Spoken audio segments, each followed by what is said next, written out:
எழுத்துச் சொற்கள். கை, கை,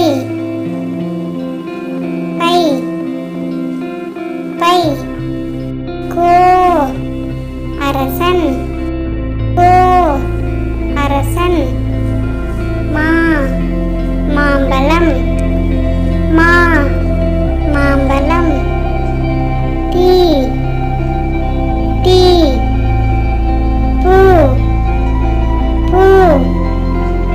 ஆ, பசு, ஆ, பசு.